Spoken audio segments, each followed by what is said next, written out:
Kasus penembakan relawan Prabowo Gibran di Sampang, Madura masih menjadi misteri. Meskipun polisi sudah menetapkan 3 orang tersangka, namun motif dibalik penembakan itu hingga kini belum terungkap. Polda Jawa Timur masih terus berupaya menyelidiki untuk mengungkap kasus penembakan itu. Namun dari 3 orang yang telah ditetapkan sebagai tersangka, salah satunya merupakan oknum kepala desa. Kabitumas Polda Jawa Timur Kombes Pol Dirmanto mengatakan polisi masih melakukan proses pemeriksaan. Terkait motif dan peran masing-masing pelaku, ia mengatakan akan disampaikan seusai pemeriksaan dilakukan. Meski begitu, Kombes Dirmanto menegaskan, berdasarkan hasil pemeriksaan saksi, tidak ditemukan motif politik dalam peristiwa itu. Kasus penembakan relawan Prabowo Gibran itu masih dalam pengembangan. Anggota tim Jatan Ras Polda Jawa Timur dan Satreskrim Polres Sampang saat ini sedang melakukan pengejaran terhadap terduga pelaku lain. Mereka berhasil menghimpun sejumlah informasi mengenai profil identitas terduga pelaku lain. Pasangan Anies Baswedan dan Muhaimin Iskandar kembali mendapatkan dukungan dari kalangan ulama. Kali ini dukungan diberikan oleh Habib Bahar bin Smith. Dukungan itu disampaikan Habib Bahar dalam kanal YouTube IBTV pada Kamis 4 Januari 2024. Habib Bahar mengatakan dirinya mengikuti keputusan Ijtima Ulama untuk mendukung Anies Muhaimin. Atas dukungan itu, Habib Bahar memberikan pesan khusus kepada pasangan Anies Muhaimin. Ia berpesan agar Anies Imin tidak mengkhianati rakyat jika nanti terpilih sebagai presiden dan wakil presiden. Habib Bahar berkata, jika pasangan Amin berkhianat ketika sudah menjabat sebagai pemimpin, maka dirinya menjadi orang pertama yang akan melawan Anies Muhaimin. Sementara itu, Co-Kapten Timnas Amin Yusuf Martak menilai dukungan Habib Bahar merupakan hak pribadi. Menurutnya, Habib Bahar merupakan anak muda simbol perubahan. Sedangkan terkait anggapan negatif dari publik terhadap Habib Bahar, Yusuf menanggapi hal itu dengan santai. Ia menilai gaya penyampaian Habib Bahar tidak jauh beda dengan anak muda lainnya. Karena itulah dia merasa tak khawatir soal dukungan tersebut. Terlebih menurut Yusuf, Habib Bahar adalah anak muda dari kalangan ulama. Kubu Prabowo Subianto dan Gibran Rakabuming sebelumnya mengklaim bahwa saat ini Presiden Jokowi telah terang-terangan mendukung paslon nomor urut 2. Pernyataan itu disampaikan oleh Sekretaris TKN Prabowo Gibran Nusron Wahid saat merespons serangan dari Sekjen PDIP Hasto Kristianto soal Prabowo belusukan di Cilincing. Klaim tersebut kemudian ditanggapi oleh pihak Istana Presiden.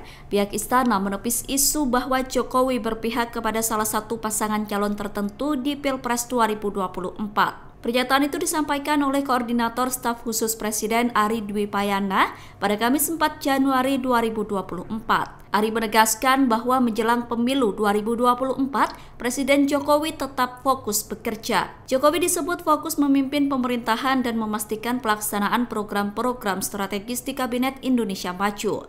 Ari mengatakan agenda kerja Presiden sangat padat, mulai dari memimpin rapat kabinet, kunjungan kerja hingga belusukan. Hal itu kata dia menunjukkan bahwa agenda pemerintahan tetap berjalan di tengah suasana pemilu 2024. Kasus penembakan relawan Prabowo Gibran bernama Muara masih terus dilakukan. Perkembangan terbaru, Polda Jawa Timur menemukan alat bukti baru terkait kasus yang terjadi di Sampang, Madura. Penyidik berhasil menemukan peluru dengan kaliber 38 mm. Atas temuan itu, korban diduga ditembak menggunakan senjata api jenis revolver SNW kaliber 38. Pernyataan itu disampaikan Kabitumas Polda Jawa Timur Kombes Dirmanto pada Kamis 4 Januari 2024. Kombes Dirmanto mengatakan, dugaan itu diketahui setelah Polda Jawa Timur melakukan identifikasi di laboratorium forensik. Peluru tersebut berbeda dengan temuan sebelumnya, yakni kaliber 22 mm yang dilesatkan pistol revolver rakitan. Berdasarkan hasil uji balistik tim Lab 4 Polda Jawa Timur, peluru kaliber 38 mm dilontarkan oleh senjata yang berbeda, yakni revolver SNW. Atas hal itu, polisi menduga terdapat 2 jenis senjata yang digunakan oleh para pelaku dalam menjalankan aksinya. Oleh karena itu, saat ini polisi tengah mengejar terduga pelaku lain dalam kasus penembakan itu. 2 dari 11 panelis debat ketika Pilpres 2024 berasal dari Universitas Pertahanan. Mereka adalah pakar keamanan Universitas Pertahanan Kusnanto Anggoro dan Ketua Dewan Guru Besar Universitas Pertahanan Marsetio. Penunjukan panelis yang berasal dari Unhan itu diprotes oleh kubu lawan dari Prabowo Subianto yang merupakan seorang Menteri Pertahanan. Protes itu dilayangkan oleh Cawapres Anies Baswedan yakni Caimin. Menurutnya adanya dua panelis itu akan mengganggu objektivitas karena Unhan di bawah naungan Capres nomor urut 2 Prabowo Subianto. Di sisi lain, tim kampanye nasional Prabowo Gibran membantah bahwa penunjukan dua panelis debat ketiga itu bakal menimbulkan konflik kepentingan. Bantahan itu disampaikan oleh juru bicara TKN Prabowo Gibran Dedek Prayudi Kamis 4 Januari 2024. Ia merasa heran banyak yang memprotes penunjukan dua panelis dari Unhan. Padahal sudah jelas jika topik yang akan dibahas dalam debat ketiga adalah soal pertahanan.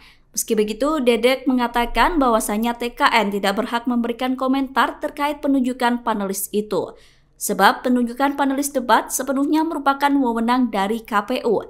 TKN membantah adanya konflik kepentingan atas penunjukan panelis dari Unhan itu. Kubu lawan dari paslon nomor urut 2 Prabowo Gibran merespon adanya dua panelis debat ketiga Capres dari Universitas Pertahanan. Atas penunjukan itu, Cawapres nomor urut 1 Muhaimin Iskandar atau Caimin memprotes. Protes itu dilatar belakangi bahwa Unhan berada di bawah Kementerian Pertahanan yang dipimpin oleh Prabowo. Menurut Caimin, hal itu akan mengganggu objektivitas debat Pilpres. Namun sikap Caimin tidak sejalan dengan pasangannya Anies Baswedan. Anies tidak mempermasalahkan soal adanya panelis yang berasal dari Unhan. Menurut Anies, seluruh pertanyaan dari seluruh panelis dapat disikapi dengan objektif. Sementara itu, kubu Capres nomor urut 3 Mahfud MD juga mengaku tidak masalah dengan adanya panelis dari Unhan. Adapun dua panelis debat dari Unhan yang ditunjuk KPU RI itu adalah pakar keamanan Universitas Pertahanan Kusnanto Anggoro dan Ketua Dewan Guru Besar Universitas Pertahanan Marsetio. Dua panelis dari Unhan itu ditunjuk untuk menyusun pertanyaan sesuai dengan salah satu tema debat yakni pertahanan dan keamanan. Untuk foto ASN Bekasi pamer jersey nomor punggung 2, penjabat Wali Kota Bekasi Raden Gani Muhammad terancam pidana. Gani terancam dipidana 1 tahun dan denda paling banyak 12 juta rupiah. Pejabat Wali Kota Bekasi dilaporkan ke Bawaslu bersama dengan belasan camat Bekasi terkait aksi pamer jersey bernomor urut 2. Aksi tersebut diduga melanggar Undang-Undang Pemilu. Mereka diduga melakukan pelanggaran ketidaknetralan aparatur sipil negara. Pernyataan itu disampaikan oleh Koordinator Divisi Penanganan Pelanggaran Bawaslu Kota Bekasi, Muhammad Sodikin pada Kamis 4 Januari 2024. Sodikin mengatakan penanganan kasus masih berjalan dan sudah memenuhi syarat penyelidikan. Pihak Bawaslu akan segera melakukan klarifikasi terhadap pihak-pihak yang diduga melanggar netralitas. Dalam kasus itu terdapat 13 orang ASN Bekasi dilaporkan ke Bawaslu. Belasan orang itu diduga melanggar pasal 280 ayat 2 huruf F Undang-Undang Pemilu. Pasal itu berisi tentang tim atau pelaksana kampanye dilarang mengikut sertakan ASN. Dugaan pelanggaran yang dilakukan PJ Wali Kota Bekasi bersama jajarannya terjadi saat kegiatan pertandingan sepak bola antar kecamatan. Ramai akun pendukung Anies Baswedan di media sosial X yang dikemas dengan gaya layaknya penggemar K-pop. Munculnya akun bernama @anisbubble diprediksi bisa menggeser tren Prabowo Gemoy. Hal itu disampaikan oleh pengamat politik dari Universitas Diponegoro Wahid Abdul Rahman. Menurut Wahid, gerakan yang dikelola fans K-pop muncul secara organik tanpa dirancang oleh tim pemenangan paslon nomor urut 1. Gerakan itu dinilai telah menggeser tren Prabowo Gemoy yang melekat pada paslon nomor urut 2. Anisbubble menggeser tren Prabowo Gemoy bukan tanpa alasan. Hal itu karena Anisbubble terlihat merajai lini masa selama beberapa pekan terakhir. Bahkan akun yang dibuat sukarela oleh fans K-pop itu mendapatkan lebih dari 100.000 pengikut hanya dalam 1 pekan. Sementara itu, juru bicara Amin, Billy David Nero Tumilena, mengatakan akun itu tidak dibuat oleh tim kampanye. Ia bersyukur karena semakin banyak orang yang ikut mendukung dan mengkampanyekan Anies dengan menggunakan cara masing-masing. Lembaga Survei Indonesia merilis hasil survei elektabilitas Capres-Cawapres di Jawa Timur. Hasil survei itu diungkap oleh Direktur Eksekutif LSI, Jayadi Hanan, dalam konferensi pers daring Jumat 5 Januari 2024. Berdasarkan survei itu, pasangan nomor urut 2, Prabowo Gibran, unggul di posisi pertama dengan elektabilitas 46,7%. Angka tersebut terpaut jauh dengan dua lawannya, yakni Ganjar Mahfud dan Anies Muhaimin. Ganjar Mahfud menempati posisi kedua dengan elektabilitas elektabilitas sebesar 26,16%. Sedangkan Anies Muhaimin menempati posisi ketiga dengan elektabilitas 16,2%. Dalam survei tersebut, sebanyak 10,4% responden memilih belum menjawab atau belum menentukan pilihan. Adapun survei elektabilitas Capres-Cawapres di Jawa Timur itu dilakukan pada 16–28 Desember 2023. Survei tersebut melibatkan 8.800 responden dengan margin of error di angka 1,1%. Sedangkan tingkat kepercayaan dari survei tersebut mencapai 95%. Sementara itu, dalam hasil survei yang dilakukan oleh lembaga lain, paslon nomor urut 1 dan 3 bersaing ketat. Dalam survei indikator politik yang dilakukan pada 23–24 Desember 2024, selisih Ganjar Mahfud dengan Anies Muhaimin terpaut tipis. Ganjar Mahfud menempati posisi kedua dengan elektabilitas sebesar 24,5%, sedangkan Anies Muhaimin meraih 21,0% di posisi ketiga. Sementara Prabowo Gibran masih berempati posisi pertama dengan elektabilitas 46,7%. Adapun survei itu melibatkan sebanyak 1.217 responden dengan margin of error kurang lebih 2,9%. Sedangkan dalam survei Litbang Kompas, Anies Muhaimin berhasil menyalip Ganjar Mahfud. Anies menempati posisi kedua dengan elektabilitas 16,7%, sedangkan Ganjar Mahfud di posisi terakhir meraih 15,3%. Sementara pasangan Prabowo Gibran berada di posisi pertama dengan elektabilitas 39,3%. Survei itu dilakukan pada 29 November sampai 3 Desember 2023 terhadap 1.364 responden dan margin of error kurang lebih 2,65%. Kita menggunakan simulasi surat suara, maka kita memperoleh hasil yang kurang lebih sama dengan kalau yang diadu hanya 3 nama ini, ya, yaitu Prabowo Subianto dan Gibran itu berada di urutan pertama untuk perolehan suara kalau pemilu presiden diadakan pada saat survei dilakukan, yaitu di angka 46,7%. Kemudian disusul dengan Ganjar Pranowo Mahfud 26,6%. Dan pasangan Anies dan Muhaimin Iskandar di angka 16,2%. Yang belum menyatakan pilihannya ada di angka 10,4%.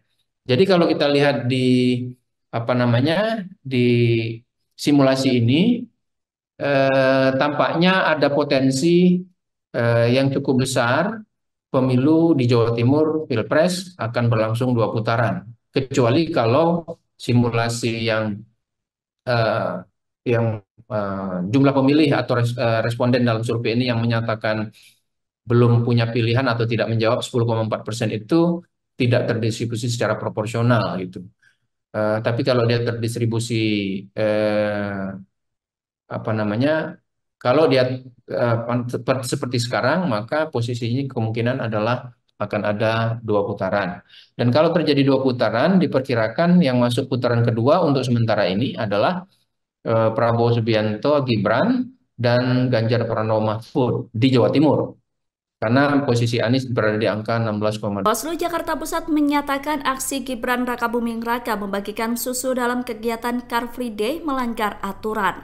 Atas hal itu, TKN Prabowo Gibran menilai Bawaslu Jakarta Pusat bersikap tidak profesional dan melebihi kewenangan. Pernyataan itu disampaikan oleh Komandan Tim Eko Hukum dan Advokasi TKN Prabowo Gibran, Hinca Panjaitan pada Kamis 4 Januari. TKN mendorong Bawaslu DKI Jakarta mengoreksi isi rekomendasi Bawaslu Jakarta Pusat. Sebab surat rekomendasi Bawaslu Jakarta Pusat diteruskan ke Bawaslu DKI Jakarta untuk selanjutnya disampaikan kepada instansi terkait. Hinca juga mengkritisi Bawaslu Jakarta Pusat terkait Pergub nomor 12 tahun 2016. Menurutnya, dalam aturan itu kegiatan yang dilarang dilakukan di Bawaslu adalah partai politik. Sedangkan Gibran bukan simbol dari partai politik. Hinca mengatakan jika tindakan Gibran dianggap melanggar, seharusnya kasus itu diselesaikan oleh Satpol PP bukan Bawaslu. Sebab Satpol PP merupakan instansi yang berwenang menegakkan pergub tersebut. Download Tribun X sekarang, menghadirkan lokal menjadi Indonesia.